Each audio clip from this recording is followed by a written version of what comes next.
Hey, this is Magician34 coming at you with something a little different. Not deck building or showing off any notebooks or anything. I'm giving you a little bit of a rules clear-up, kind of an FAQ. This time I'm coming at you with negations. There have been a lot of questions, especially at my local, and people don't seem to understand this. So I'm going to try to clear the air a little bit. When it comes to negation, this guy probably inadvertently has caused some of the most confusion of all time. Because everybody seems to think that any card that says negate works exactly like he does. Well, in this case, I'm especially talking about continuous effects which happen to negate things, not so much cards that are one-timers like Solemn Judgment, Horn of Heaven, etc., but continuous negations. YuGiOh actually has two effects, and it's important to remember that he has two effects. He negates the activations, as in they can't activate them, and he negates the effects of those cards, in this case traps. It's important to remember those two things. Oh, and while we're at it, also let's keep in mind he only works on traps that are on the field. And I know you might say, well duh, where else would they be? They're traps. But that is kind of important because let's say your turn starts and for some reason your opponent flips Threatening Roar right then. Well, it resolves and it goes over here to the grave. Well, then you summon your YuGiOh. Guess what? You don't get to attack because the effect of Threatening Roar is still in effect. It's still going, saying you don't get to declare any attacks this turn. But guess what? It's not on the field, so YuGiOh doesn't affect it. He doesn't negate it. So as much as you may want to attack with him, you can't. Now that's different from if your opponent has this set, you have your YuGiOh, or you summon your YuGiOh, and then they try to flip Threatening Roar. Because, number one, they can't even activate the thing. Remember, he says they can't activate it, so right then you're covered against this Threatening Roar. But let's say that's not the case.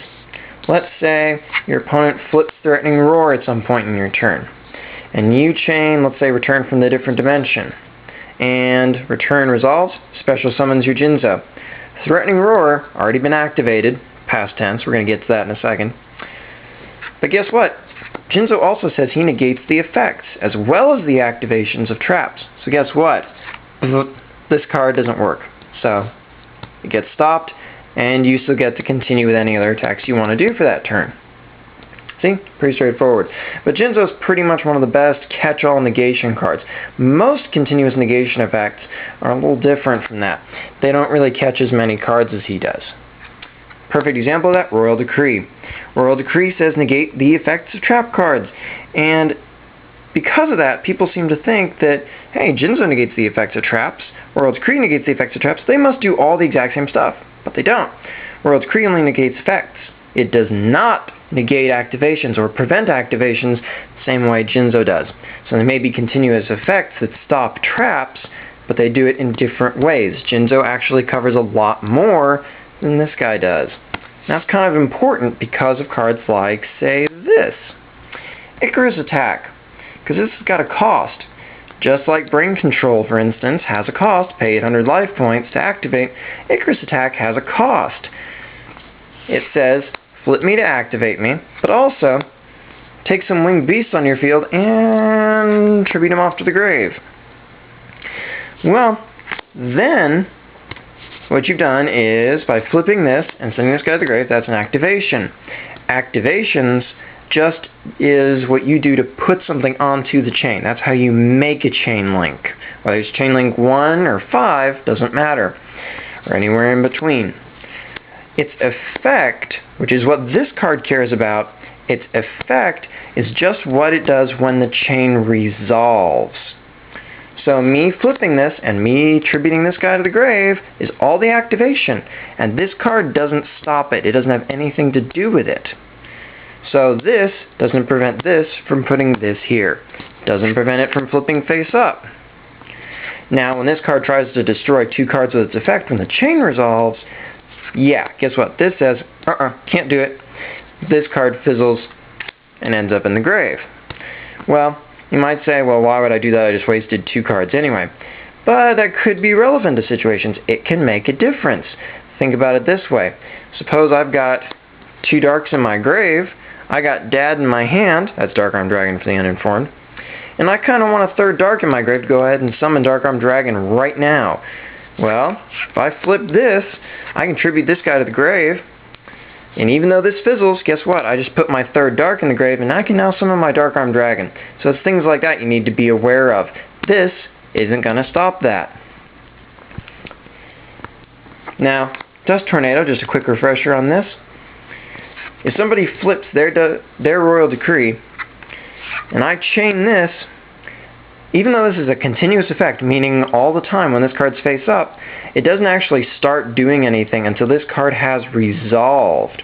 So when this gets activated as Chain Link 1, Dust Tornado, or for that matter any other trap, could be flipped as a Chain Link as a response above it, and when the chain starts resolving, remember it resolves in reverse order, so that top Chain Link is going to resolve first. This isn't actually negating anything yet. So Dust Tornado resolves, assuming you target this, you blow this away. It attempts to resolve down to Chain Link 1. Royal Decree fails to do anything because as soon as it resolves, guess what, it's not on the field, and as a continuous trap, its effect won't work if it's not on the field. So Dust Tornado can stop a Royal Decree by being chained to it, just in case you're ever wondering about that. That's not a misruling, that's a correct ruling. It's important to know that because Dust Tornado can be a foil to this. Of course, keeping in mind if this has been active, past tense, it was activated and resolved, this can still be activated, it can still target this, but when it tries to resolve, Royal Decree is going to say no. And that means this will go and end up in the grave. No effect. Here's another continuous card that cares about effects. And it cares about the effects of cards on the field yet again. Now, not all printings say that, but that is the current errata, that is the accurate translation of how Skill Drain works. Skill Drain does not care about cards in the grave. It doesn't care about cards in your hand. It doesn't care about cards in your deck. It only cares about cards on the field. That's why you can special summon Cyber Dragon, let's say, or Blackwing monsters of just about you name it, Bora, Gale. You can do all that when Skill Drain's on the field. It doesn't stop them. It doesn't stop you from, say, summoning that big bad Beast King Barbaros. And yes, he'll jump to 3,000. Yes, he'll stay there, but I'll get to that in Negations Part 2. Remember, this doesn't stop activations. So if this guy's on the field, this guy chains to it, or if this has been active, not going to matter, I can pay the cost, bam, pitch my spell, try to special summon. If this card's active and has resolved at the time, by the time that this card tries to resolve, doesn't get anything, you don't get to shuffle your deck or anything. But you still pitched your spell. You can still activate it to add it to the chain. You can add as many things to the chain as you want. It's just when it comes time to resolve, if it's a monster card who's on the field, this card says, whoops, no you don't. And that's kind of important because this card cares about it. I can legally activate Lone Fire Blossom, attributed plant.